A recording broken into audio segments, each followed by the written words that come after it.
Аватар Кыргызстандагы жекеме-жекенин эң мыкты аты. Мына эки тулпардын тирешисин карап койгула. Мына ушун үчүн келдиңиздер. Жол басып. Учурда ортодо теңдеши жок атты маалында 100 000 сомго эчким албай койгон. Эми өтүп кеткенде чындыгында баягы өзүбүз алып калсак болмок экен деген сөздөр болду. А бирок чындыгында ошол убакта 110-115 бияктан өтпөй койгон да. Аватар Жумгалдан Бишкекке баг издеп келип, бир нече жолу өзүн көрсөтө албай жүргөн ат. Баранда эле биздин аттыбызды карабай койду да. Өзү кыштан чыгып келсе жүнү мондай арыгыраак. Качан гана Ахиллес менен тирешкенден кийин Аватардын даңгыр жолу башталат.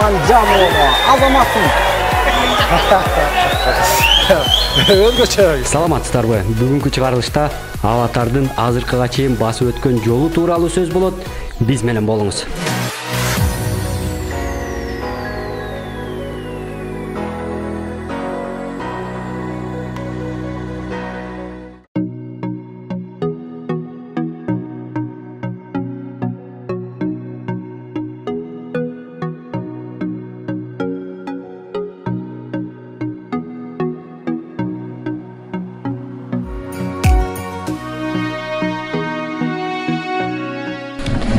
Biz hazır Аватардын Жумгала жүрөбүз. Кызарт айылында. Биякта деген ушу Аватар Ысык Атадан кийин келип, ушу Кызарт айылында жүргөн.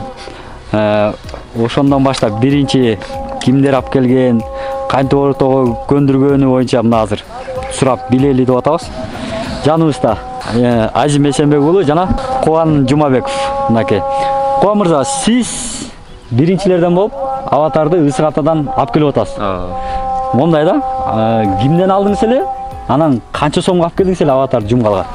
Ассаламу алейкум. Ошо Аватар жөнүндө айтсак, негизи Аватар жөнүндө аябай эле чоң тема да. Негизи китеп жазса деле болот Аватар жөнүндө. Кызартка келип кандай неме кылган. Эң биринчиден ошо өкүл атам бар, Ерлан деген. Анан ошол Токмокко грузовой айдап мал ташып. Анан Ысык Атанын Горный Серафимовка деген айылында Эргалиев Аскат деген байке бар. Чоң күлүк чаап жүргөн илгерки Марадонанын да ээси экен да. Марадона деген аттын ээси. Анан ошол байке ат сатам деп калып, анан үйүнө барганбыз. Барып анан аттарын күлүктөрүн бир сыйра көрүп алып эле кеткенбиз да. Анан бирок ал атты көргөзгөн эмес. Ал ошол убакта кой кайтарып жүрүптүр да, койдо экен. Ошондо бышты кескен. Аватарбы? Аватар бышты кескен. Орлик деген кличкасы бар экен ошондо. 2000 канчанчы жыл болду? Ошондо 2013 бу ушундай. 2013 бу ушундай да. Биякка келгенде бир 3 жылдай биякта жүрүп калды. Анан ошол жерден сатам деп биз кеткенден кайра айтты. Ушундай эспарсеттин ургу керек болуп атат. Менде бир ат бар, алып барып күлүккө чапсаңар дагы болот. Жакшы ат бышты деди. Анан барып көрдүк атты. Атты көрдүк, жактырдык. Анан ушундай эспарсеттин ургу керек мага деди. Анан баалаштык 110 миңге, бирге алып келиш менен 110 миңге турганда. Аватар, 1 тонна 200 килограмм эспарсеттин ургун жүктөп алып барып берип ошол жерге. Анан немени биякка алып келгенбиз. Аватарды. Ошондо биякка 110 миңге келип турганда Кызартка келген. Ошондо аталышы бар беле Аватар? Эмне деген ат менен? Аватарды биякка алып келгенде Lexus деп балдар койгон. Тактачы Ысык Атадачы. Жок, ал туура эле болчу. Деме, Орлик деп койчу экен киши өзү. А бирок аерден эчтеке оюнга да түшчү эмес экен, эчтеке ошо малга эле минчкен да. Малга минчкен. Анан ошо ат сатат элем деп. Анан биякка алып келдик, чапсаңар да болот деди. Анан биз биякка алып келдик. Бир жумадан кийин биякта бир чабыш болуп калып, бир кругка кош уйдук. Күлүк, Дияктан ошо. Кандай дистанцияга коштуңар? Кыскаралыкка. Канча метр? Кыскаралыкка коштук. 5 километр бир круг. Анан бирок калып калды, чуркабай. Анан улакка сала баштадык. Улакка салдык. Кайсы жылдары ошондо? Ошондо 2013 салына баштады сразу эле. Азыр котуңуз, сиздики мага жеткен маалымат боюнча сиз биякка алып келдиңиз Аватарды. Бирок бага 110го баалап алып келдиңиз. Бирок кийин эле көп өтпөй эле кайра эле ал акчаны башка бирөө сатып алган деп атат. Ал ошо мен минип жүрдүм. Анан деген, короче, немени дагы карыз калып барганбыз. Эспарсеттин ургунчу. Кайырма деген Байзактагы айылдан карыз калып барганбыз. Анан алар доолай баштаганда анан мен ошо Мико айкеге алыңы эс булатты. Ушундай мунун келечеги бар болуп калды. Ошол эле баага. Ошол эле баага. Достор, мынакей. Аватардын биринчи кожоюндары, Абдиев Мирлан, айтарыңыз. Мен өзүм алган баам 120 алгам. Ондар алып барып турган, алар эмне максатта алып барышты, улакабы же күлүкөбү мен сураган эмесмин, бирок ошо улакка салынып кетти да аларчы. Ошондон алар негизи действительно чыкчат болчу, бирок жакты да магачы. Мен алып койгом. Ошо эң башкы баасы ошо 120 миң сом калган. Анда 2 миң доллар болчу. Ал дагы кыйылды, бирок ала албайм го деп анан бирок айттык. Мунун келечеги бар. Буюрса оюн көргөзөт, кийин баасы. Келечеги бар деп эмнеден айттыңыз? Күлүктөн деп айттыңызбы? Жок, улакка күлүктөн уже бир кошо коштук. Чуркабайда болуп эткен дедик. Алмалда сизде болчу, Анан улакка сала баштаганда уже билинди да. Өнөрү бар экени билинди ортого түшкөндө. Анан ошол убакта улакта жаңы-жаңыдан күчөй баштаган. Анан кыйнап эле алдырдым. Байке алыңыз улакчага. Өзү болбосо Бишкекте жүрөт. Ал өзү Бишкекте жашачу негизи. Анан биякта айылда үйү бар. Анан анда-санда келип кетчү, бирок ошол убакта шарты бар болчу да аталгангачы. Сиз өзүңүз ошо айылга эле карматып коюп эле сиздерге тааныштарга өзүңүз шаар элесиз. Айылга улакчыларга бергем. Менин атыма беречи. Салып тургула беречи. Менден алды, албайки акчасын санап берип. Ат кимде калды? Ат менден өтүп биздин ошо кошуна байкебиз бар, Мурат деген. Ал байке да келмек эле буюрса деги Ошко. Менден ошо Мурат байкеге өттү. Мико байке ошо Мурат байкеге алып берди да. Ошол мал салын карачы эле тоодо. Анан тоодо иштетилип тоодо. Мал карап эле жүрчү. Мал карап, жок, походу улакка салды, походу иштетти. Ал Мурат байкенин да чоң эмгеги бар да. Биздин учурдагы ошо биздин айылда жүргөн кезинде чын эле мал багып, айылдан колдон колго өтүп, анткени анын кожоюну шаарда болгондуктан бул жакта баягы атты да багыш оор чында, жеми бар, чөбү бар, андай кымбат атты да баккандан көп киши коркот экен. Баягы дагы бирдеке болуп алсам ошончо акчаны төлөйм депчи. Ошол малга кымбат эле болчу да? Кымбат болчу да. Мисалы мындан артка 10 жыл кетиргенде эле 2013кө 10 жыл кетиргенде эле кымбат акча болчу да. Азыркы маалда кичине ал акча азыркы маалда баркы жогураак болуп атат эми 10 жыл менден кеткенден андан да өнөрү чыкты. Анан айылга алып келчү, оюнга түшчү. Анын дагы ортодон тиги мойну да чыгып кеткен. Аватардын. Тиги ошол мойну эмне болуп чыкты? Сиз бар белеңиз ошол маалда? Жок. Ким бар эле? Тиги агоротунда тоодон келип агоротуна тушап коюп, мен эле кошунам да. Эңкейтип ноктосу менен тушап койгондо арт буту менен тиги кашыныптыр да жипке илиптир. Жипке илип туруп чабылып бетке, арка чабылып анан мойну такыр эле бир жак такымын эле карап калган да. Анан кайра Мурат байке алып барып, аны зыңкыйта киргизип, оңдоп кайра минип жүрдү бир топ. Аны зыңкыйта киргизгенде эле бир жомок экен го. Ал да жомок да. Тоого алып барышты, жаткызып эме тактай коюп тээп. Бут менен тээп эле кадимкидей кыргызча эле, бирок удачный болуп кетиптир да действительно. Ошо андайын анысы ооруган деле жок окшойт, ошо боюнча бүттү. Мойну чыгып кетти, сынып кетти деп чалыштан анан эме дейм ал. Эми аргыраак эчтеке жарабайт. Алып барып дайлоого кое берем. Дайлоого кое бериптир алып барып. 2,5 айдын ичинде эле ал мойну ошо жакшы болуп, анан кийин кайра чалып калышты, минип жүрөбүз депчи. Айылда оюнга түшүп жүрдү.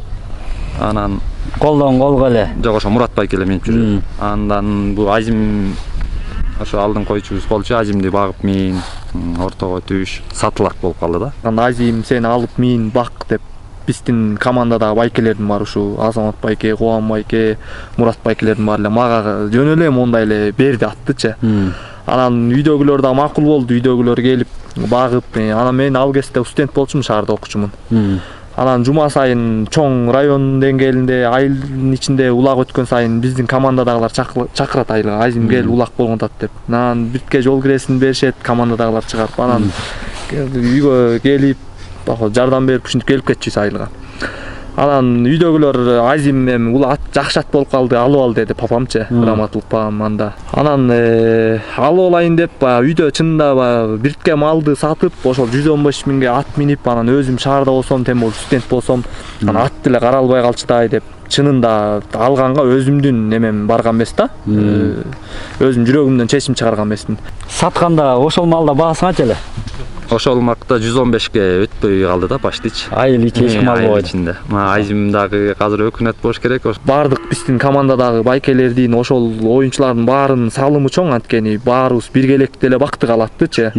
Анан бирок оюнга келгенде чынында оюнда мен көп биндим да оюнга түшкөндө. Анан бирок Аватар аябай астын каттардан болуп, ошол ат менен көп байгеге жетишип, жакшы оюн көргөзүп, ошол аттагы бир аз болсо да биздин ичине эме мындай көтөрдү десек да болот, атты биз көтөрдүк десек да болот, мындай зоолосунчу. Алып атат ортон бар. Ортон бар, алып атат, анан айылдан жакшы мыктат болуп, мыкты ортон алды. Райондук деңгээлге чейин барып алып атты, анан нарында уже сборныйда нарындан жакшы чыга баштаган. Ошо дагы ишендиктен шүйгө бир чоң командага кошкубуз келди. Уже атты биз аябай жакшы тарбияладык. Баарыбыз команда менен бирдикте айыл жумгал атты чыгардык. Анан чыгаргандан кийин ал аттын баасы уже өсүп баштады. Ал 115 миңден да өсүп баштады да. Анан кайра ошол кожоюну Мику байке дагы шаарда болчу. Андан кийинки учурда эле шаарга алып кетебиз деп калды. Негизи максат кандай? Шаарга алып келип сатыш керек болчу да.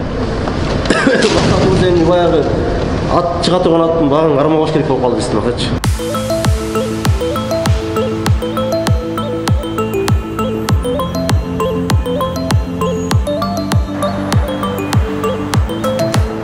Артындагы мамлекеттик цирк достор.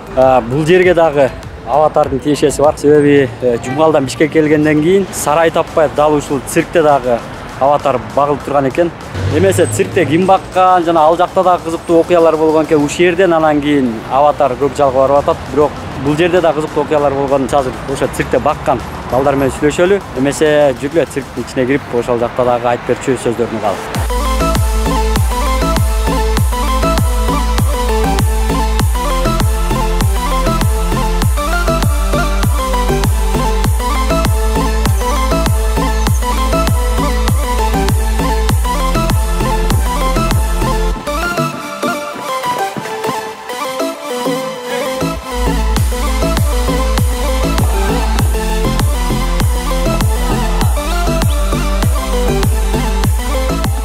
Так, жигиттер, биз мамлекеттик циркке келдик. Жанындагы Нурсултан Нашатбеков. Биякта ошо жигитовкалардын кимиси болуп кетесиң?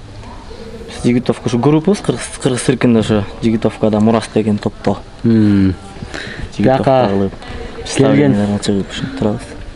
Бияка ошо Аватардагы ушу циркке келип атат мамлекеттик. Нурсултан өзү Жумгалдан, Аватар Жумгалдан келип атат. Эми связканы түшүнүп атасыңар да, кантип бияка келип калган. Кыргызчылык менен эле тааныштыныш, кимдер сарайлар деп атып, сага да келип атат. Бизге да келди. Бул 2016-жылдын башы болуп атат да ошондо, Ноорузга чейин. Ноорузга чейин ошо Ноорузга келген да. Эмеге. Ушу шаарга алып барып, баасын чыгарабыз деген ниетте. Командаларга беребиз деп алып келип багып. Анан ушу бир Акбатада, могу сарайда жүрүп, анан ошо Сары Өзөнгө сүйлөшүптүр Урмат Мусаевгачы. Анан ага чейин ошо сарай немеси бүтүп калганбы, же чөбү бүтүп калганбы, ушинтип эле Нурик ушинтип атты эметиш керек болуп атат деген эле. Анда мен циркте эметчим, жигитовкада эметчим. Азыркыдай эле. Азыркыдай эле анан алып кел деп, анан ал байкени алып келип бияка чейин Акбатадан бияка чейин минип келген, анан циркке чейин. Ошончо акча жок калган, чөптөн тышкары. Жок калган. Ошо алып бардым шаарга. Акбатада сарайга алып барып эле анан Нурикке чалдым. Нурик анда ошо жерде каскадер болуп тиякта Алатоодо иштеп жүрчү. Жана Акбатадан циркке чейин сиз алып келип атасыз. Циркке чейин тетиги советский менен Кызылдай эле минип баргам, анычы центрга түшүп алып эле. Нурикке чалдым. Нурик тааныштарың көп эмеспи?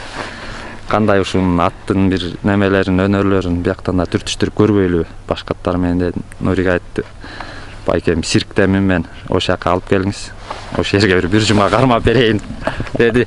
Кызылдай эле Акбата менен чыктым да советскийге түшүп, советский менен түп-түз эле центр менен циркке минип алып эле баргам. Сиз экенде минип барган. Элдин баары караган. Анан Нурикке алып барып тапшырдым. Анан келди, анан келген күнү эле эме кылдык. Анда агайыбыз бар болчу. Анан алып келип бияка ошо 2-3 күн ушу аттарды көрүп атпайсыз, жанагындай. Могу окшой эле клубда жүрдү аттар, Ошо аватардагы. Чыркатып эметип өз жоошчулук болчу негизичи. Резко эле кирип эле жүгүрүп эле эме болуп.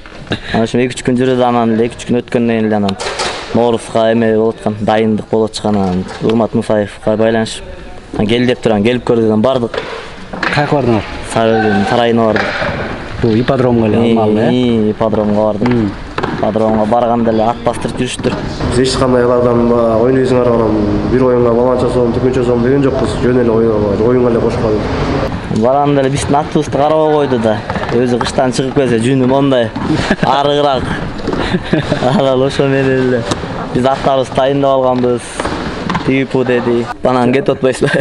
Жок, ат бастырып атканда Сарыөзүндө ошондо алып бардыңар да. Мындай көрүштүбү бирдемеге тирештирип антип көрдүк. Бай эме менен Байтур менен деле тирешти. Ошондо видеосу өчүп калды, ошол вакытта видеосу бар болчу. Анан аны менен деле тирешип эметти да. Ошо отпор берди да. Lexus менен дагы эметтик. Анан эле атыбыздын кейпин көрүп ишенишкен жок окшойт негизичи. Атак ошондо эле негизи анан азыркыдай өжөр болчу да. Тырышынчы. Ошондо эле эме кылган.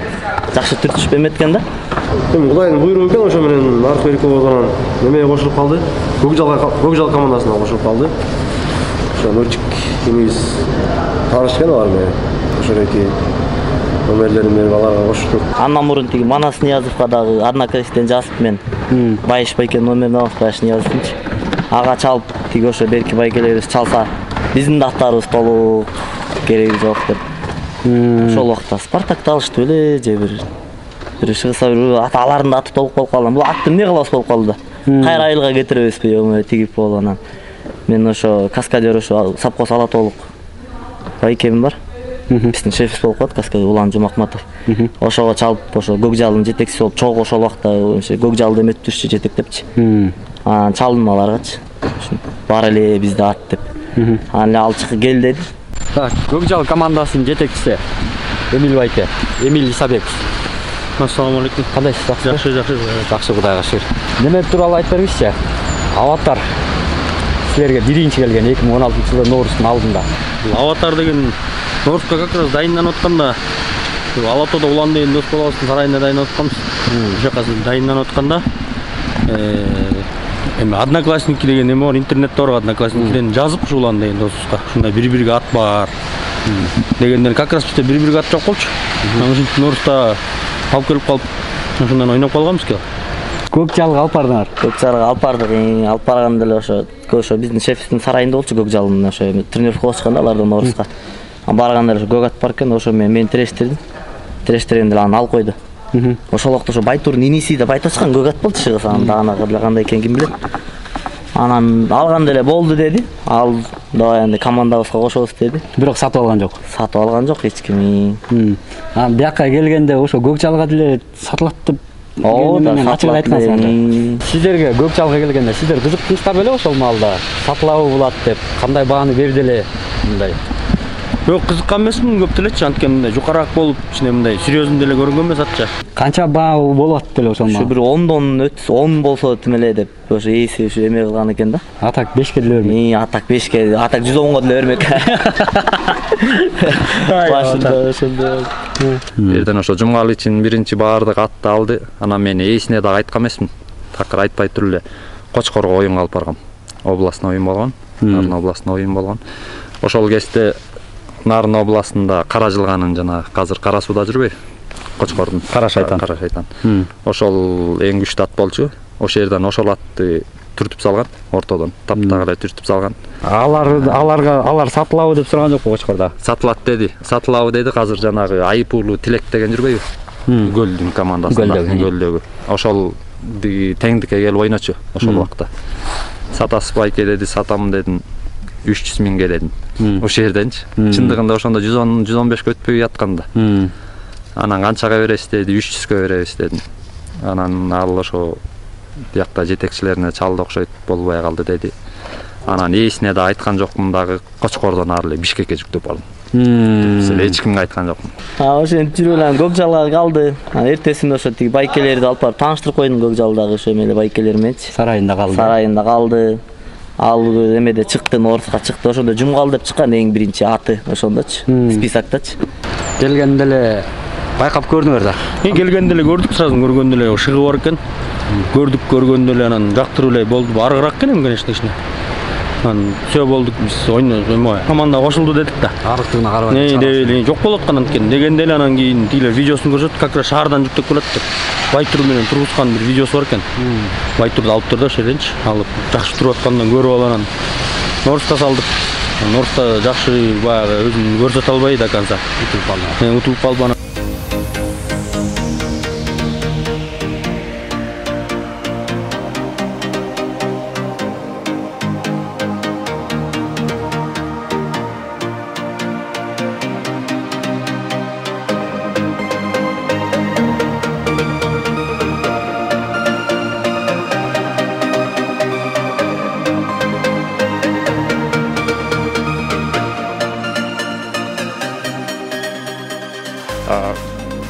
Бұл жерде Көкжал командасының ойыншысы Ермек Сатылғанов Жұмғал аттуу аргымагы менен ушул жерде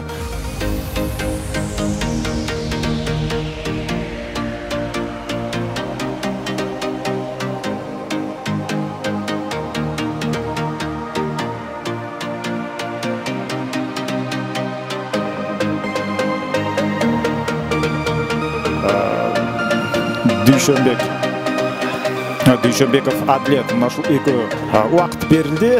Калыстын атайын белгиленген 1 минут ичинде чыгабы же чыкпайбы деген суроого жооп келе турган мезгил. Амантур Эсенкул уулу жана эсеп 2-1. 2-1 жана чейрек финалга Бөрүлү командасы чыкты. Аерден арыгыраак болчу, жакшы оюн көргөзө алган жок. Жакшы оюн көргөздү, бирок утулушту. Команданын үстүгө президенттик кылып даярдай болуп сөйлөшүп анан ошо менен айырылып барып кайра жумга кетти. Жайлоого агыттык. Жайлатан тапталган жок, эч ким бастырган жок, эчтеке кылган жок. Жайлоодо жүрдү. Анан 1-2 ай калганда эле ошо кармап минип акберки кылышты балдар. Орустан кеткенден кийин ошо Кубан деген инибиз бар. Ошо Кубан деген инибизге колуна тийди. Ары барды, бери барды. Анан договорлошконбуз эйси менен. Мага кайра алып келди, берди. Эми өзүң эле мин до конца тарбиялап көр, чыгышынча. Анан мен сага конкретный немеңди чыгарып берейин. Эсилче ошончо баа болуп кетсе деди да. Анан мен дагы чындап көңүлдөндүм аябайчы. Чилде бир тарбиялап көрөйүн деп анан ар жагынан эсли жакшы өтүп кетсе сага да ошончо чыгарып берем дегенде дагы ал жагы да чындыгында неметти да, баягы акчага кимди гана неметпейт. Анан сага чыгарып берейин, ошончо көндүр деди. Макул дедим, бирок сатылат деп аябай көпкө жүрдү бияктачы. 110-115 деп жүрдү. Ал убакта чындыгында 110-115 кичине көбүрөөк акча болчу. Кулунду беги анан үстүнө кош деп. Андан кийин 9-майда Тору деп чыкты. Кайра келип ойнойт, кайра келет ушинтип жүрдү Көкжал. Анан Норуста анан немеде 31-инде анан попал болуп атпай акыресиненчи. Анан 31-ине эртерээк алып келдирип алгам, 1 ай мурун. Анан өзүм үйдөн даярдаган. 31-ини атайын чакырттырдыңыз да? Атайын командага. Керек дедиңиздер. Керек командага күчтүү келдим деп анан алып келип берден 1 ай өзү сенис келдиңер. Ортот келген, үйүрдөн кийин ортот келген, анан дагы өзүм бактым. Витаминдерден берип багып, өзүм минип аттым балдарга үргөн. Азамат минген, Лазонун инисичи. Алда бошобой калып, оюнга эле келди да анан өзүм минип, өзүм тренировка кылдырып аткамданчы.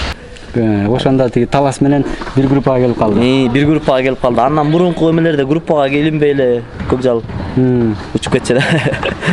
Сиз ошо 31-августтагы президент кубокта 2016-жылы Жеребевка кармаганда кандай абалда болдуңуз? Каяктан уктуңуз эле? Ошо биринчи оюн талас менен түшүп калган. Анда ынтымак эмес, талас болчу да. Талас болчу. Ошо Ахилес менен бет келсе экен деп жүрчүбүз да. Анан как раз тиги Эмиль түнчүнө саат 1-лерде чалды го дейм. Жеребевкада жүрөбүз. Андан эмне жакшы эметип калды. Эртең мененки оюнда биринчи биз талас менен чыга турган калдык. Анан таң атпай эле бардык. Талас менен уже биринчи оюнда баштаганда эле талас менен чыгыш чыкты. 26-сы болуш керек эле августтун. 26-сы. Ошо оюн болуп атканда сиз да жүргөнсүз ошо. Оюн болуп атканда болчумун. Анан ошол жерден эле оюн көргөздү. Аватар мыкты оюн көргөздү. Аватар менен эбор болчам да. алма салмак чыгат. Урматтуу мекендештер, балалардан мурас калтырылган эрендердин эрөөйүнү Көкбөрү мелдеши бул Кыргыз Республикасынын эгемендүүлүк күнүнүн 25 жылдыгына карата президенттин кубогу үчүн болгон беттеш жана А тайпасындагы Талас менен Көкжал командалары бири-бирине каршы. Көк кийимчендер Талас жана кызыл кийимчендер булар Көкжал ошол заматына бетте. Ахилес ортого чыккан жок. Ал эми анын ордуна бул жерде мына Жоки Орозбаев чыкты. Эми эмнегедир Ахилес азыр ошентип ортодо эмес. Ал минип жүргөн ат Алекс, кечээ дагы Алекс менен бир нече ирет ортодо ошол Талас командасы жүргөн болчу. Алар кечээки оюнда Төш Булакка каршы ойногон. Анда 24 эсеби менен албеттеш соңуна чыккан болчу. Ушул тайпалык оюндардагы биринчи орун Талас бүгүн беттешке жеңишке ээ боло турган болсо, алар албетте биринчи орунду өз тайпасында ээлейт. Азырынча эсеп мына 0-0 оюнду жүргүзүүдө бул Азамат Иманжан уулу, өзү 1991 жылы төрөлгөн. Кадимкидей өзүнүн атаандашына Жокиге каршы анын минген аты менен кошо ушул кадимкидей сүрүп ортодо жакшы оюнун көрсөтүп баштады. Демек бул Урмат Раушан уулу Ахилести менеп чыкты жаңды. Күмөн болчу, бирок оюн жүрүшүндө болгону 1-0 эсе сакталып турган учурда, демек Көкжал дагы бул турнирге өтө жакшы даярдангандан албетте кабар берет. Жекеме-жеке бул ирет дагы Урмат Раушан уулу Ахилес менен ортодо. Анткени буга чейин Ахилес эмес, Алекс ортого чыгып көрдү, ал өтө ишендүү тура алган жок. Ошондуктан демек азыр упай жагынан ири айырмачылыкка жетмейинче, менин оюмча эми Ахилес ушул жекеме-жекелердин баарында ортого чыгып турат. Азамат анткени болотпойм, Ахилеске кадимкидей туруштук берип атат ушул Азаматтын минген аты. Айран жакшы оюн көргөздү. Биринчи таймда кичине анча слабыраак болуп атты да, экинчи тайм, үчүнчү таймда Ахилеске вообще берген жок. Ошого негиз болуп калды. Урмат Раушан уулу Ахилес менен ага каршы биз Көкжал командасынан Азамат Иманжан уулу 1991 жылы төрөлгөн. Урматка караганда 3 жашка кичүү, өзүнүн жашы. Жана Ахилес азырынча жекеме-жекенин чыныгы падышасы. Ал эч кимди эки ат буга чейин чыгып атты Көкжалдан. Эч кайсы ошол эки аттын экөөсүн тең ортого жакын ишендүү, өзүнүн позициясын карманган күчүлүк берген эмес. Бирок азыр Ахилес мен билгенден бул 9 жашта, азыркы учурда көрүүчүлөрдүн ушул жерден сүрөөнгө алганын чындап байкап көрсөк болот. Бул беттештеги эң бир кызыктуу көзөмөлдөрдүн бири жана ошондой эле Ахилес эми өзүнө ыңгайлуу позицияны эми гана алууга окшойт, жана ага каршылык көрсөтүп жаткан бул жердеги 7-чи катар санындагы Азамат Иманжан уулу. Азаматсың. Өзгөчө. Ошол аватарга көз караштын баары өзгөрдү да. Ошол жакта трибунадагы башкача кубаттай баштады. Башкача көз карашта карашып калды. Бирлер менен ушул атты жакында билген оюнчулар менен сүйлөшүп көргөндө алар Ахилес бул жакта ойноп, мындан кийин көчмөндөр оюндарына барса деле ал жакта эч кандай кыйынчылыксыз оюнду жүргүзсө болот деген сөзүн айткан да. Азыр канча күч сарпталып атат. Урмат Раушан уулу Ахилеске бир аз ачуусу келе түшкөндөй өзүнүн дымагын Азамат Иманжан уулу минген аты менен ушул жерден көрсөтүүдө. Булак таптакыр ортодон көтөрүлчү деймиз. Шаштысын кетирип, ошондой эле алардын кызыгуусун арттыруу менен эң бир кармашта жүргүзүп жатат. Ал ортодо Урмат эмне кылсын? Ахилеске камчы салып, улакка болгон аракетин көрмөкчү. Баасы андан кийин, ошондон кийин башталды анан. Баасы башталды, мен баасынын башында 20-25ке чейин койгонбуз биз. Өзү сүйлөшүп саталы болуп, аттын багын кармабай мыкты оюнчуларга берели деп 25ке чейин кармадык. Баластык турганда 16га балашты, 16 баасын чыгарып беришти. Аватардын кожоюнуна келдик. Дамир Койчукулов, учурдагы кожоюн. Дамир бай, кандайсыз? Assalomu alaykum. Ne soqlarınız? Aleyküm salam. Damir bey, айтсаңыз. Мындай суроо да. 2016 августта баягы сиз муну көрүп калып атпайсызбы? Ага Ахилес менен тирешкенден кийинчи. Ага чейин көрдүңүз беле бул атты? Муну ага чейин көрө элек болчумун. Ошол убакта биринчи Ахиллес деле меники болгон да убагында. 2014 мен алгам Ахиллести. Бул 2015 Мирлан Назарбековго биздин команданын аты менен машвара кылып, Мирлан Назарбековго сатканбыз да Ахиллес. Ошол убакта анан 2016 жылы кубокто мен өзүм жетекчи элем ынтымак командасында. Ошондо эки бул жашат экен көрүндү. Биринчи, экинчи таймдарда алдырды Ахиллеске. Мен көрдүм да өзүм карап турдум. Анан 3-чү таймда уже такша алып баштап 3-чү тайм Ахиллес алып койду да. Таанымал атты менин өзүнчө эле бир керемет экенин дагы айтып кетмекчимин. Ал ортодо Ахиллес азырынча ишеним актай албай жатат, бирок Иманжанова ал азыр биздин оңгору менен улакка алууга түзүлүп жаткандай таасир калтырууда. Ал ортодо Ахиллес кайрадан эле ыңгайлуу берген позициядан жоголуп эми каршылаш тарабына алдырып жиберди. Ахиллес ортого чыкты. Урмат Раушан уулу. Ага каршы биз кайрадан эле Азамат Иманжан уулун көрүбүз. Азамат азыр болсо мына оң колу менен улакты акырын көтөрүп барып сол тарабына ыктап өткөрдү. Неченчи ирет ал ушул дуэлден, эрөөлдөн кайрадан ортодо Ахиллес менен Урмат Раушан уулу. Ал азыр улак теңип алууга ыңгайлуу учур түзүлдү жана анын каршылашы дагы ал үчүн ойбай, бул эки оюнда эле такшалып, эки таймда, 3-чү таймда уже Ахиллес алып баштады. Мен ал убакта жетекчи элем. Анан кийин эртең бизге кыйын болуп калат го деген ой болду биринчи. Талас команданын көзүрө элдин бардыгы эле билет бул адин экенин. Анан адинди алып коелу. Чабылса да анда бизде бар эле Ахиллес, Евро бар эле ошол убакта.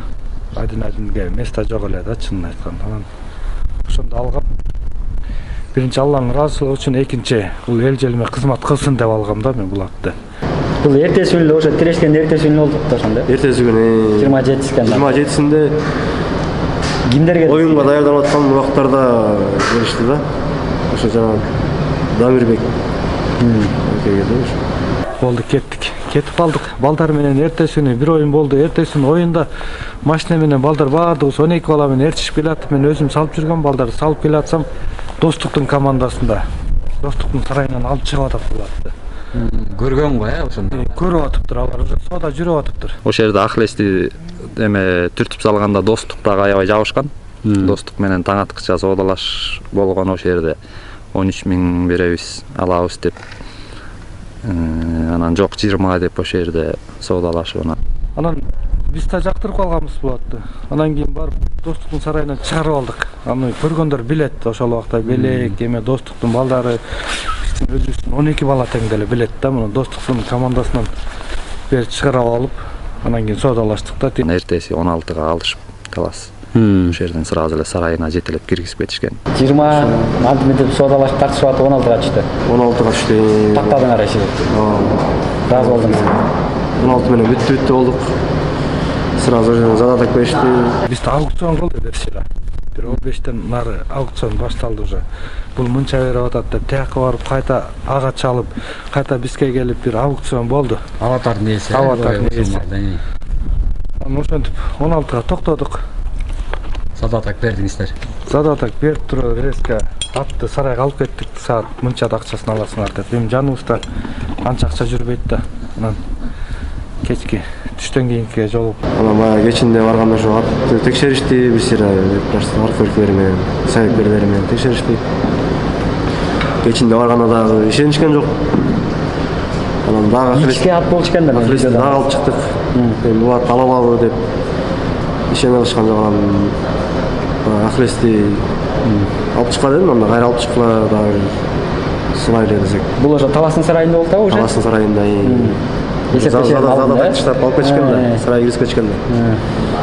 Анан Ахиллести кайра чыгарышты топ.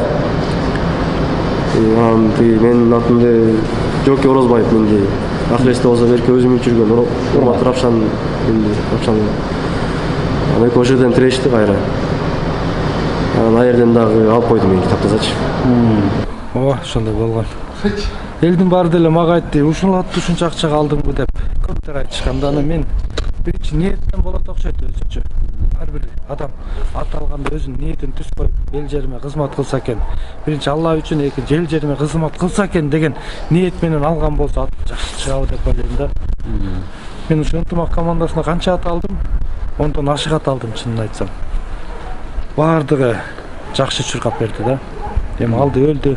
Бирөөнү да саткан жокпуз. Ошол убакта, ал убакта деле ахлес менен балким келиш түрчүшпөгөндө может дагы колдон колго өтүп атып эмне болмок ким билет. Ошо менен анан оюн бүтө элек деле анан сатып алып койгон экен. Мен ошондо Турцияда болчумун, Турциядан келгенде эле сатылды болуп калды. Анан эле берки эсти, берки эме бияка таптап эметип жүргөн балага чалсак, сатылды деп эле баары эле сүйүнүп эле калышты. Команда алып коюн деген ой болгон эмес. Ой болгон эмес, бирок ээси өзү предлагать эткен мага. Онча сом алып койбойсузбу деп 10 күн оюнга алганда предлагать эткен да. Ошондо канча эле? 5 деген. $5000 деп эле. 5 алып койбойсуз. Жылдан кийин $16,000 сатылып атат. 10 күндөн кийин. 10 күндөн кийин. Жок. 31-ине алып келгенде мен багып атам атты. Ошондо эле. Анан бир күн акча керек болуп атат, сизге $5000 эле берем дегенден акча жок деп койгом да.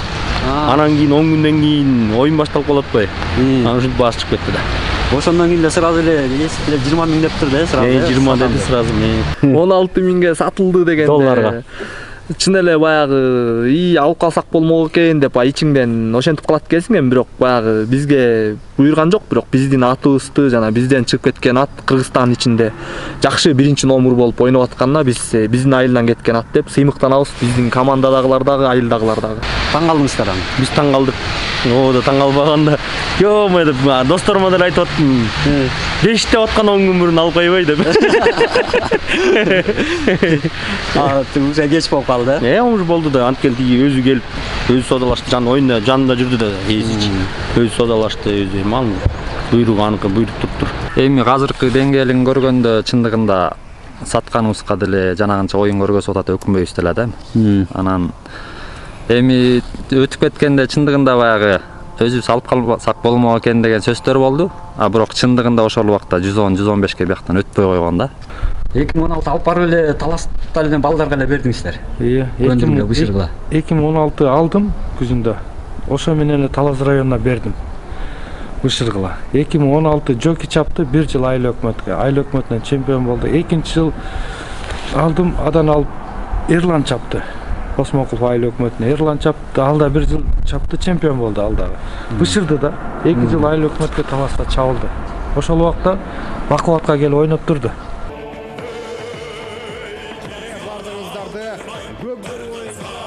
Oyunlarının altağında ötüp жаткан президенттин кубогун көрүүгө чакырабыз. Бүгүн Таластын Мурас жана ошондой эле Оштун достук командалары бири-бирине каршы келет. Финалдык беттешти өткөрмөкчү.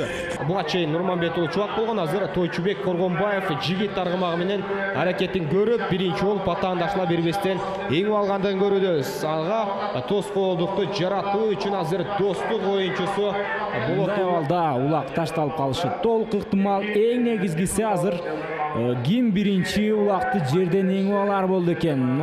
Мурас командасынын өкүлдөрү кайрадан эле улакты эңип алууга аракетин жасашты. Жана алар кезектеги баскан Тойчубек Коргонбаев атаандашлар менен барды жана улакты таштаганга чейин ошо чыгарып жибергендигин көрө алдык. Чындыгында жоон билек балбандар арга. Андан соң азыр борбордук бөлүктө артын салып Тойчубек Коргонбаевдин аргымагы иш алып барып жаткандыгын көрсөңүздөр болот. Жана Манас Ниязов дал ушул Бакубатты деле көрдүңүздөр, ошол убакта чемпион болчу. Тойчу бир миниптир тиги Азамат деле жорт. Азамат минди. Норус ал убакта дагы чабып калды Бакубатка 1-2 жолу. Ал минди. Норус келип отурар менен эле 2018 мыктап болот атпайбы? Чубак минди. Норус негизи мыкты, башынан ошо Норус жарашкан. Мыкты ойноп турду. Норуска чейин мингендер жакшы ойнот албай койчу. Көп бала минди мунун үстүндө. Эми атка бир бала келишип калат экен. Элдин баары билет да. Ар ким отура берсе атта жакшы болбойт экен. Бир бала ат менен бала келишкенде анан кийин атта чыгат экен, бала да чыгат экен да чын. Норус эмес эле да, чынын айтканда. Аватарга келди. Аватар деле аватар эмес эле. Экөө келишип калды. Ошол сыяктуу эле Манас деле Бойко менен келишип калган сыяктуу. Кубантай Байтур менен келишип калган сыяктуу, Аскат Токмок менен келишип калган сыяктуу эле. Таши Алай менен келишип калган сыяктуу бул да Норус менен келип калды. Канча бала чапты эң негизги келтирген Норус деп ойлойсуз? Норус. Аватардын чабандасы Норус Ыратбек уулу. Баарыңды тең эле жакшы тааныйсың. Оюнчу тууралуу көп тааныштырбай эле коелу. Негизги тема Аватар тууралуу болуп атканда Норус кандайсың, жакшыбы? Жакшы. Аватар менен эң биринчи таанышкан күн каяктан көрдүң? Эмне болду? Кандай отуруп калдың? 2018 Бишкек шаарынын 140-жылдыгында биз ошондо Бакубат талас болуп жаңы куралганбыз. Ошондо биздин тренер Нурлан Мамбетов ошо мен оюнга Бакубатка чакырганда, Бакубатка ошондо биринчиден оюнга келип жеке жеке ойнойсуң, Аватарды минесиң. Урмакчы Бишкек шаарынын 140 жылдыгына арналган турнирдин финалдык беттеши.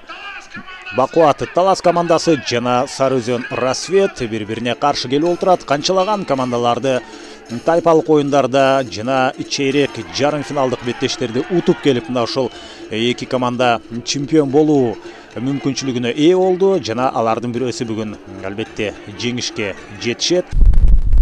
Бишкектин 140 жылдыгына келип жакшы оюн көргөзө албай, колдон жаракат алып, мен толук чаба албай ошондо кетип калгам кайра. Ошол эле 2018 жылы ошол кубокто кайра жакшы оюн көргөзсөм да алар. Анда толкун менен чыкканда финалга толкун менен чыкканбыз. 2018 жылкы 31 август эгемендүүлүк күнүнө арналып уюштурулуп жаткан Көкбөрү боюнча Кыргыз Республикасынын президентинин кубогунун мына финалдык беттешине келип жеттик. Ысык көлдүн толкуну жана Талас областынан келген Бакубат Талас командасы оюн алып барат. Жашыл кийимчелер булар Бакубат Талас командасы. Ал эми алгачкы чабуулду Норус Ыратбек уулу жасап бара жаткан чагы. Бакубат жеңүүчү болот ошондо. Толкун 1-0 эсебинде болуп, ошондо Аватар жакшы намын алганда. Жекеме-жекеге чыкканда өзгөчө кызыктын баарын көргөзгөн 20 миң сом берилди. Аватар болду. Аватар талассыз түрдө Аватар Норус Ыратбек уулу минип чыккан кайдимки Аватар. 2018 ошо тренировкага барсаң эле алдын ала эле чечилген Норусга берип беребиз. Чечилген. Буга чейин миндек болчусуң да. Мүнөзү аябай оор болду. Жаңы эле мингенде көп көнбөй. Өзү Аватардын мүнөзү аябай чатак да. Жактырбайт. Буту колун карматпайт. Көп адамдар жактырбайт. Минсең алага чыгып кетет, бир чыгып кетет. Кызыктар көп болду.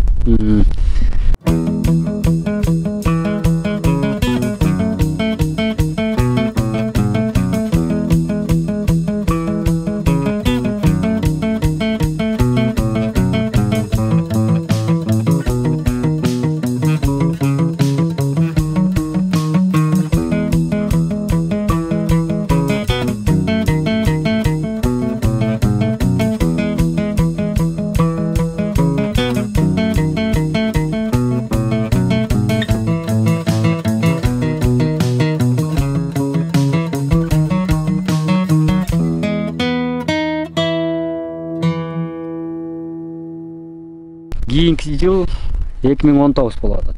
2019. Анда биринчи, экинчи турнир Норус 9-майда көргөн жокпуз. 2019 Норусда 9-майда ошон Азамат Жорбек менен Турат Эмирбек Азамат мингенде Геркулес Ахиллестерге алдыртып койчу да. Ынтымак менен чыкчу, алдыртып койчу. А мындай айыл өкмөттөрдө таластардан алып койчу алар. Ахиллести мындай жашында эле алып койгон. Азаматтар тургуза албаган ошодон билдим да.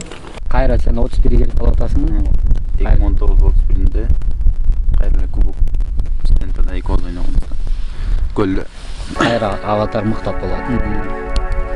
Депутаты Райымқұлов Бақтыбек Кемелбекович дагы бұл командаға 20.000 сом қосымша байге беріп отыр.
Аватар турнирді мықтаты болды да ойлайсың?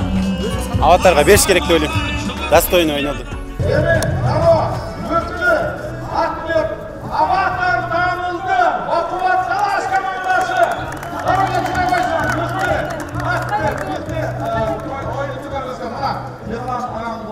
Күшті бала Норыстағы айбай. Анткени бұлат маңдай жоқ та, жатқан дәл алып отпай Норысшы. Норысчын айтқанда, Қуантайдан кейін келе бала деп есептеймін айтқанда. Бір жекеме жекішілерден. Қуантай бірінші орында деп есептеймін да. Норыс үлесі аватарында.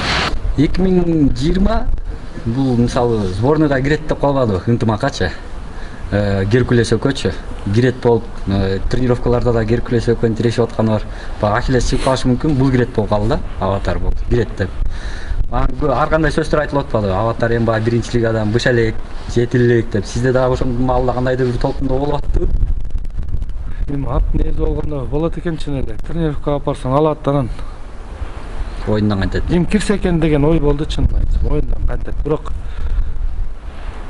кирет деген эле ойдо жүрдүм да, бирок чын айтсам. 2010 дегенде тренировкадан алып коет.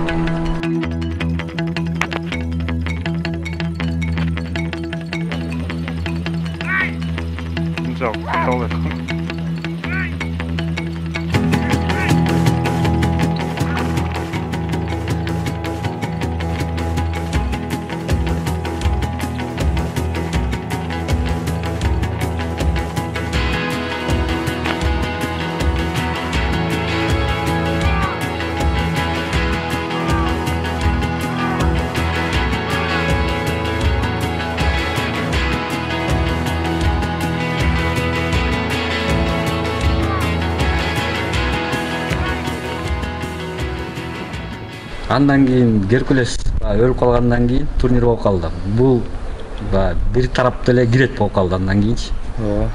Анан вышкага да чыкты. Ошол маалдагы сезимдерден айтып кетпешке. Жогорку лигада. Жогорку лигада мончалык Норус менен келишип мончалык чыгып кетет деп бир четинен көп ойлогон эмесмин. Мен өзүм деле эми атым чыксын, анан мынтип атымдын аркасынан көп сүйлөп, мынтип эле өзүм авторитет боло бергенди жакшы көрбөйм чын. Мен деле биринчи жолу көрүп атам сиздин интервью атканыңызды. Биринчи мынтип эле атым көрүп, көп аттарым чыркады. Евродо деле мен болчумун, көп Грозный деле меники, көп аттарым. Айсарыда меники болгон, бир убагында Таластын жеңишине себепчи болгон көп эле аттар меники болчу, бирок бул менин атым деп эле бир да жолу чыккан эмесмин да. Мен да биринчи жолу чын силерди биринчи жолу көрүп, биринчи жолу интервью берип атам да, биринчи жолу. Рахмат ошо макул болуп калганыңызга.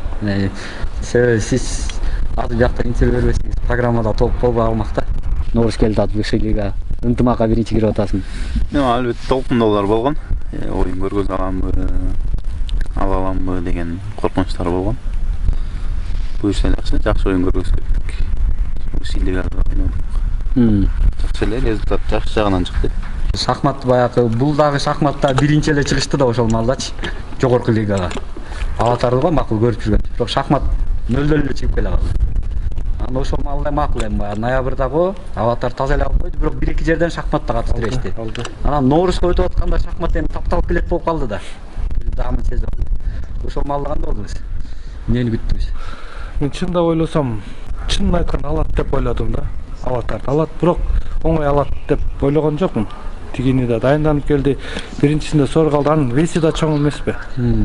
Веси да чоң. Бул Норустун эле эмеси менен тажрыйбасы менен эле утат деп ойлодум да, чынын айтайын. Норус тиги мен байкап аттым оюнда эми 2010 жылдан бери көрүп жүрөм.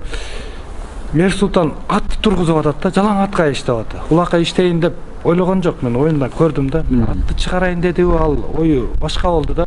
Норустуку улакка иштеди да. Ошол себептен алды да, бир келет, алып кетет. Болбосо тиги түртүп кетип атты. Көбүрөөк алып койду мен көзүм менен. Тиги шахмат алып койду да, мунучу.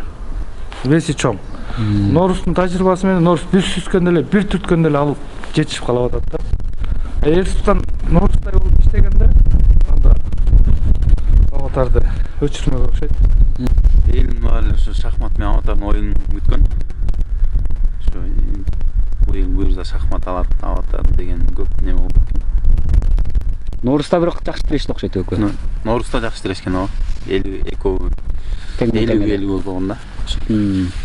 Шахмат болгошунда ат чыккан. Бул Аватар көк бет ат да. Кайтпайт. Үстемиз да чабылып атыр, аркта чабылып атыр. Тырыш эле жатыр. Кайтпайт. Көк бет ат да, өжөр. Дагы кайсы аттарга ортонун аттарына мындай баа бере аласыз да? Баа берген атым ушу көлдүн аттарына. Эң ушу баа берген ушуга эми тиреше турган аттар ошол болуш керек. Шахматка деле кийин көп аттар келет экен, келбей кала берет экен да. Өжөр аттар азыраак болот экен, чынын айтсам. Мен көптөн бери Айдын менен жүрөм, 10 жылдан бери. Бир Айдын менен колумда болот да, ошол жылдан бери. Анын Айдын кичине эмесин билип калдым да. Турат экен, турбай коет экен кээ бир аттар. Кээ бир аттар бир турса до конца турат экен да. Ошол сыяктуу көлдүн аттары. Карабай. Көк аты. Көбүрөөк жакты да. Жүргөнү жакшы экен аябай. Жакшы жатканы дагы. Ано Алатоонун Нуркашкасы дагы иштетсе жакшы ат болобу деп ойлодум. Ошо Нуркашка багууда эле туруп көп оюнга салынбай эле ошондон да жалкоорок болот. Ошодон да семиз ушу мен Достук Алатоого мен неметем да, аттарын кичине семизирээк чабышат да. Ошо семизирээк чыгарат оюнга. Тиги көк бетинде эле семиз чыгарат, база албай. Демени деле семиз чыгарды, шахматты дагы. Нуркашканы да семиз чабышат да, иштетип даярап келсе жакшы эле оюн көрсөтөбү деп ойлойм. Атандаштар Сары Өзөндө бар, Көлдө бар, Устукта бар. Көлдүн Карабайы да жакшы экен. Достор шахмат акыркы жылдары көрмөй калды. Чата. Оюндан кийин көргөн жокпуз да. Мутейр бар. Атандаш бар. Бар атандаштар. Аватардын ат энесин кызыгып көргөн жоксузбу? Кийинекен деп. Кызыккан жоксуз. Мен канча ат бактым, бир дагы мунун баласы мындай болот деп ишенбейм, чынын айтсамчы. Мунун баласы мындай чыгат экен. Өзүңүз үчүн кызык болгон жок белем да. Жок. Аны, короче, тайгесинде кунангесин андан ошол айылдык бир Азамат деген дагы саяпкер баладан сурасак, Токмоктун базарынан сатып алган. Демек азыр ысык атадан барып, аны терештиргенде деле толчок экен да. Анын ата теги деле эч ким билбейт окшойт. Мен кийин ошо диги баладан сурасам, ошо Токмоктун базарынан сатып алган тай кунангесинде деди, малга минчи деди да. Бул жуңгалда жүргөндө боюну кайрылып кеткен уктуңуз беле? Жок, баягыда айтышты, мен бир жакка эле мынтип түз барып эле бир жакка ала качмай бар да, ушинтип анан ошону кийин бирөөлөр айтышты. Ошо моюну чыгып кетиптир, жаш кезинде анан кийин мындай болуптур, тигиндей болуптур, моюну салдырыптыр, ошондон кийин бир жакка көп кайрылбай калыптыр деп кийин уктум. Мен өз моюну чыгып кеткен уккам, анан сиркке барганын билбейт экенмин, бирок билген эмессиң. Ушу моюну чыгып кеткенине байланыштуу ушу бир жак бетине жакшы кайрылбай калган го дейм ушулат. Азыркыга чейин да? Азыркыга чейин. Сезилет да. Уже моюну чыгып кеткенде уже мал болбой калды эле болуп калган. Барып. Анда бирок оңоп кетти. Моюну мынтип эметип жүрүп. Моюну кайрылып кеткенде дагы ошол көп байкелердин колу тийиптир. Амангелди байкелер дагы Өмүрбек байкелерден бери кармаплап салып салганбыз деп айтышат да мойнунчу. Анан кайра кийин айтышат Мурат байкелер да анда чала болуп калган, биз дагы салганбыз деп. Жана мунун мойнун салган кишилер дагы өзүнчө тарыхта, мисалы мен салгам деп атышат баарычы. Аватарды ушинтип изилдеп жумгалга чейин келип тетиги түпкүсүнөн бери изилдээринде эле эч ким билген эмес да ал учурдачы. Анан азыркы маалда мен чын эле салгам деген байкелерибиз бар да. Анан баарынын тең баягы эмгеги зор десек болот. Эгер сиз албаганда бул достукка эле кетип калмайт экен. Достукка кетмек. Достуктун сарайынан чыгып, уже аукцион болуп, биздин сарайга келди да бул. Билгендер билишет ошол убакта. Ошол убакта сүйлөшкөнбүз. Өтүп кеткенден кийин эле байш чалды. Мен албакмын депчи. Мен болдум. Алып кетти. Сиз ошондо мисалы басып сүйлөшө албагондо ошо байш Ниязовго канча баанын тегерегинде талашып тартышып атып соода болбой калды? 20-нын тегерегинде айткам мен негизи башында элечи. $20,000, $20,000. Болбосо ошол эле баанын тегерегинде соода болмок экен да азыркы сатылып. Эми азыр конкретно качырып соодалашса азыр ошо сатылып кеткен баа деле окумак. Эми кимге буйрукту эми ошо таласка буйруктур да. Демек, мисалы үчүн азыр Сары Өзөндө эле достук эле экөөнүн тең эле бирден бир негизги проблемасы ошо ортодогу ат да, мына ошондон бери азыркыга чейин деле ортодогу аттардан кыйнап жүрөт да, эки команда тең элечи. Маалында келиптир да буларга башында, куш. Да, келди да. Кармалбай калган экен да ошол маал. Кармалбай калышты бул ат. Ошол убактарда 70 миңге чейин даже андан көп баасын чыгарып беребиз дегендер да болушту, кичине кармайлы депчи. Башка бир мамлекетке саталы дегендер да болушту ортомчулар. Бирок мен ага болгон жокмун. Негизи Кыргызстанда эле калганы жакшы болгон да. Келип атса керек жуучулар ошол эле Казакстанданбы, каяктанбы, ар нерсе сунуштары менен. Эмне сунуштар келди да? Чынын айтсам, көп эле сунуш келди. Саттык. Биринчиден мен муну сатайын деген ниетти алган эмесмин башында. Ниетим Алла үчүн, экинчи ушу элим үчүн кызмат кылсын деп. Өзүм оюм ошол эле азыр. Эми элдин баары эле билет 100ге чейин келди. $100,000 чейин. $100,000 чейин келди сатты. Мен Кыргызстан ичилеби? Сырттан да келди, сырттан келди. Иштен да айттыргандар болду через. Ойлонбойм. Жок, мен сатпайм дедим. Мен сатып атканда Дабырек байке айттым, эки чукурда айттым, бул ат эки жакка чыгып кетпесин. Келечеги бар. Талабыңыз ошол эле болуптур да? Атын өзгөртөбү эле ат сатып. Ошол болду, атын өзгөртөбү эле, ат койгола просто. Аттын келечеги бар. Эки жакка чыгарбагыла болгон ошо өзүңөр да карамап Кыргызстандан чыкпай эле койсун деп. Жарабай калган ынтымак командасына жарабай калганда анан кийин может айгырлыкка сатыш мүмкүн. Бул уже эң акыркы максат болуп калышы мүмкүн, э? Аренада ден соолуктун беребизде жакшы эле ойнойт го өзү. Буту кол таза, ден соолугу жакшы, багуудо жакшы. Мен оюм дагы бир 6-7 жыл жөн эле кызмат кылабы деп ойлойм. Андан кийин дагы келечекте карап жүргөн айдын аттар бар.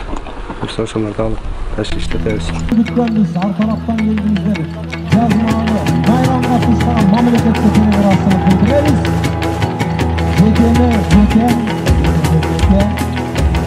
Ой бара келди. Мынау көрүнүштү көргөн кымбат.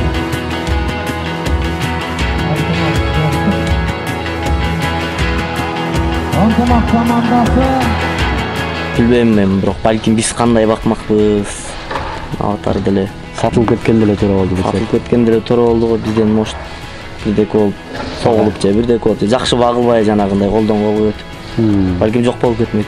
Бакты да, ошончо дагы бакты. Азыркы менен ошондогу аватарын келе атпочу.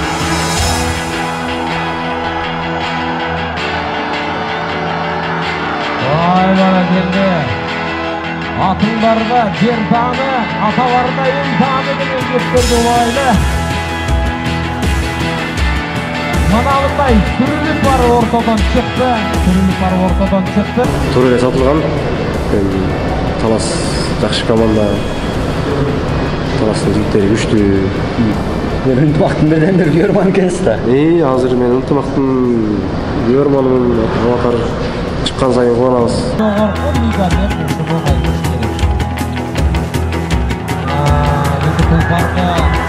Ошондой керемет görünüş менен ортого чыкты.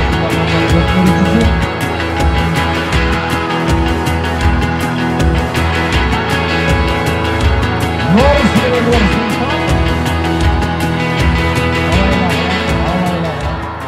эми азыркы деңгээлин көргөндө чындыгында сатканыбызга деле жанагынча оюн көргөзүп атат өкүнбөйбүз деле да. Күчтүү командага өсүш үчүн ат деле бала деле күчтүү эме соперниктер менен күчтүү командага барганга аракет кылат да. Туура эле болду деп эсептейм. Может быть жумгалда болсо жумгалга деле күч бермек, бирок сурамдам бияктан эми.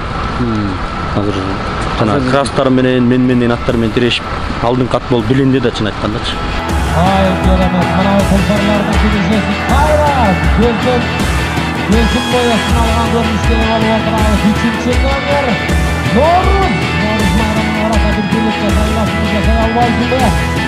Modunca tolkup geldiğimizde Norris bayramına karatan Norris gelip kılala okulan bayramında Yer Sultan Cavuşu'da bakacağım. Ortalık çıktı Yer Sultan. Oldu dostlar. Damir Bayke'nin aytkanын uktуңуздар. Damir Bayke. Sizge ийгилик, жакшы аттарды чыгарып бериңиз. Allah razı olsun. Аваттарга да өмүр берсин. Ортон көрүк болуп эле жүрө берсин. Булай буюрса Кыргызстандын көзгө алсар ат болуп калдылар. Баягы ар бир атка таптаган менде билеги күчтүү болуш керек. Ат чыгып кетсин, көрүнүп калсын, пайдасына жарасын деп. Sizdeki ошонун баары эле ишке ашып атпайбы? Ийгилик сизге да жалпы. Allah razı olsun. Norris маякта ТВТ анан шым бар. Экөөнүн бирөөсүн танда кайсы? Бирөөсүн подписчиктердин арасында розыгрыш кылып болду атабыз да. Кайсынысы? ТВТ. Могу шымды эми анда бизди көрүп аткан көрөрмандар эми мындай кылып калалы эми. Кайсы комментарий эң көп лайк алса, ошого берип калалы, Norris эми алдыдагы турнир. Булай бурса Таласта ага чейин чоң Norris турнирине чейин силерде бир турнир болгон атат. Бир чакыруу кет. Кайсы число эмне болгон атат? Биздин буюрса Талас областында 4 район шеринеси башталып атат. 25 январь Талас областына Ташкент Манас район Покровка айылында Мукай хоккей ат майданында өтөт. Ошо баарыңыздарды күтөбүз. 4 район чоңдор, 4 район жаштары ат салышмакчы. Жакшы көргөн командаңызга көрмөн болуп, жан тартып көңүл ачып, ойноп күлүп кетиңиздер. Рахмат. Norris рахмат сага. Рахмат. Атайын биздин чакыруубуз менен. Эми аватар Бишкекте экен да ошон үчүн чакырдык да. Болсо Таласта болсо Таласка деле жетип бармак. Жумгалга барганда эле. Рахмат атайын убактын бөлүп келип атың тууралуу да бир сер айтып берип койгонуна. Аватар өкөнгө эми ортон көрүп болуп эле жибергиле. Ийгилик каалайбыз. Билигиңерден күч кетпесин, аватарын дагы сутунан кетпесин, жакшы болуп чабып жүрө эле. Все, давайте. Norris, рад той было. Мелиля, давайте.